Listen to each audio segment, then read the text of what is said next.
What's going on YouTube? Welcome back to Simpli-Fly, where we're breaking down the ACS piece by piece every single day. I'm Garrett, a flight instructor, and today we're covering the purpose and procedure for obtaining a special flight permit.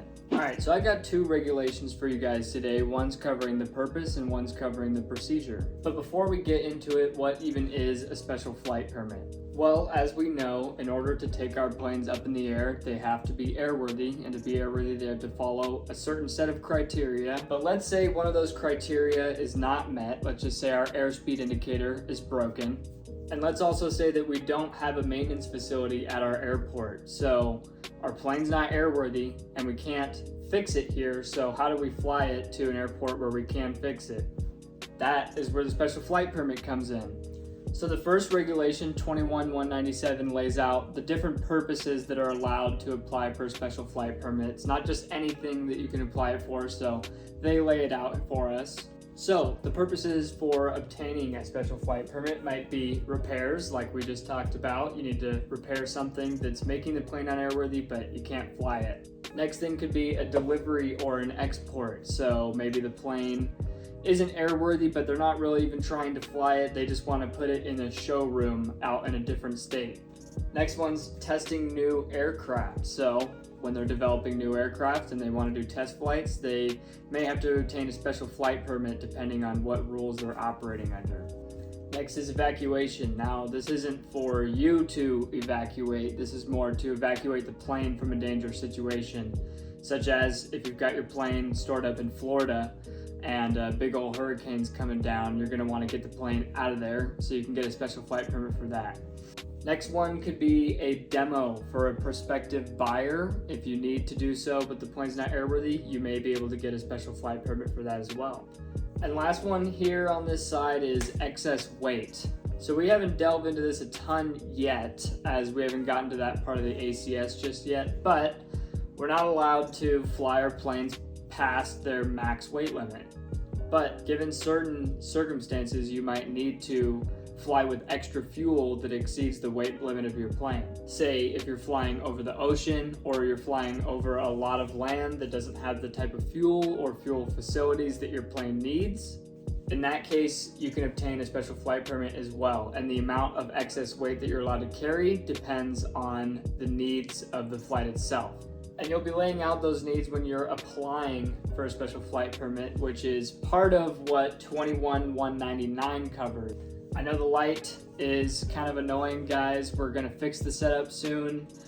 Moving in like half a month, so I'm just waiting to see what that's gonna look like. But I've decided instead of having a giant red circle in the middle of the whiteboard, I wanna use more of the whiteboard and I'll just tell you what's getting blocked by it and try and write around it if I can. Anyways, before we get into 21-199, there is part of the procedure which is not covered in the regulation, and that's how you actually apply for the special flight permit or get one. And so if you just Google special flight permit FAA, you'll find a form, and they lay out 3 different ways that you can obtain the special flight permit. First is DARs, or Designated Airworthiness Representatives. They have a link in that form where you can find one near you, and they can come out and give you a special flight permit in person. Otherwise, another way you can do it, and the preferred way on the form, is to use the AWC tool. And the AWC tool just stands for Airworthiness Certification Tool. The last method of getting a special flight permit is a paper form, the form 8130-6. That's the old school way of doing it, and I would imagine it's pretty slow. You're probably better off just doing the online version. All right, now is what 21-199 actually lays out, which is the procedure, as in what you have to submit when you're applying for a special flight permit. So in the form you submit, you're gonna have to state the purpose of the flight, that is to get maintenance or to relocate the plane, whatever it may be.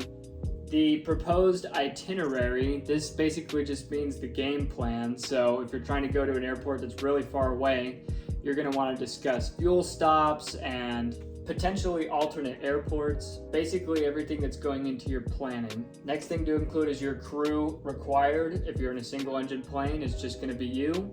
But bigger planes are going to need more crew, so you're going to want to include that. Next thing is going to be the condition of the plane. So if there is any equipment that's unairworthy, you're going to want to list that in the form as well. The next one listed in the regulation states any restrictions that you deem necessary to mention to the FAA in the form. Now they're pretty vague about this, and I'm not a lawyer, so I'm not going to guarantee you my interpretation is correct on this, but when they're saying restrictions, the first thing that I go to is medical restrictions. The last one they include here is literally anything that you deem necessary. You just let them know when you're issuing or when you're applying for that special flight permit. All right, and the last part of 21-199 is basically just saying after all of this and you've submitted your special flight permit, the FAA might come back to you and say, we want you to do additional tests or inspections before we let you fly, or we want you to do these tests and inspections and then we'll let you fly. They'll let you know in the application when you're doing it. And again, that's just a possibility. They might just give you the permit, or based on the situation, they might want to see those tests. But that's going to be it for the purposes and procedures of obtaining a special flight permit, guys. If this video helped you out, guys, please hit like and subscribe, or comment down below what you thought. Once upon a time, I was a student pilot just like you guys, and certain things like the special flight permit, I didn't find out about way too late because I was being taught by people that were not worth the amount of money that I was spending. We'll just put it that way. But it truly is complex information that can be broken down one at a time simply, and I'm here to do that for you guys for free. And this week we hit 50 subscribers, and it's literally only been 2 weeks, guys, so thank you so much for that.